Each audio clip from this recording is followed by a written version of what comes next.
Angela is, she's got a lot of attention on her.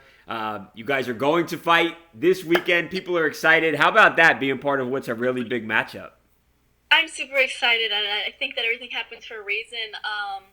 How cool is it that both of us are willing to, capitalize on the opportunity presented and fight 5 rounds? I think that that's a huge testament to the ladies, and I'm super proud of the both of us for saying, heck yeah, let's do main event and let's do 5 rounds because we can. So I'm excited about that.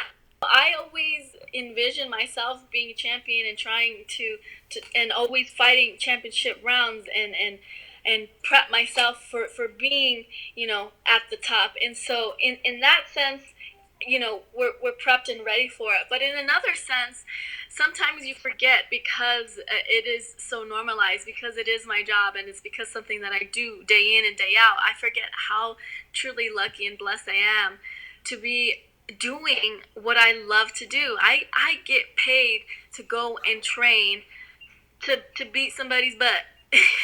That's it. And there are some people in this world that pay other people to train to beat other people's butts. So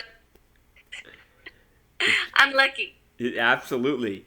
From somebody like yourself who was just always kicking butt, like you say, how about bouncing back from the two losses, which is not a normal thing for you. You always win. And how about that? Is this a little different than usual? Because this is really a place you haven't been much.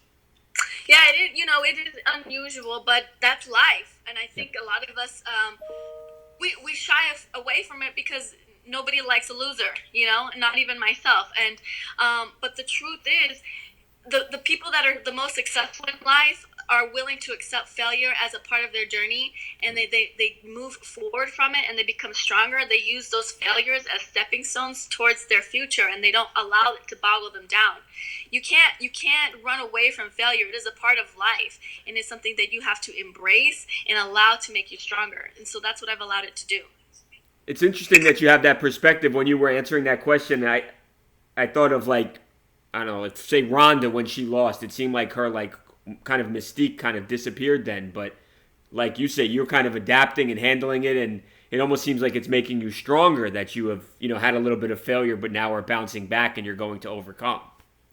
Yeah, absolutely. And plus, there's nothing to hold my head down about losing, a 5 round war with Joanna, who was the longest reigning champion, and against Carla, who is really, she was a champion herself, and she's really good at her style and being able to pull off wins stylistically. So I'm not going to hang my head down low from that. Obviously, I'm going to go back to the drawing boards and figure out what it is. The last fight was super controversial. Some people Yeah. thought that on. But with all that being said, doesn't matter. Go back to drawing board. What can we do to win? I'm not a loser. I'm a winner. So let's go get this W. How about the division? I feel like the strawweight division is so stacked. It like Whaley, Rose, Joanna, Tatiana Suarez, you, Angela. Like, it's so deep, that division.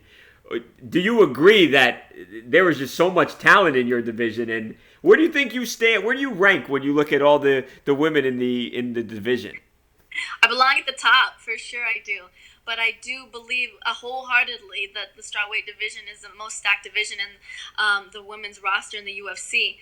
Every single girl that is on the roster, even outside of the top 10, is so hungry, so talented, technical, and you don't see that a lot. Every girl is so well rounded. Not just they're complete fighters. They're not just a stand up fighter. They're stand up judo, Yeah. jujitsu, wrestling, boxing, and they got it all tightened up, zipped up, and buttoned up, and they're ready to go in there and show the world what they got.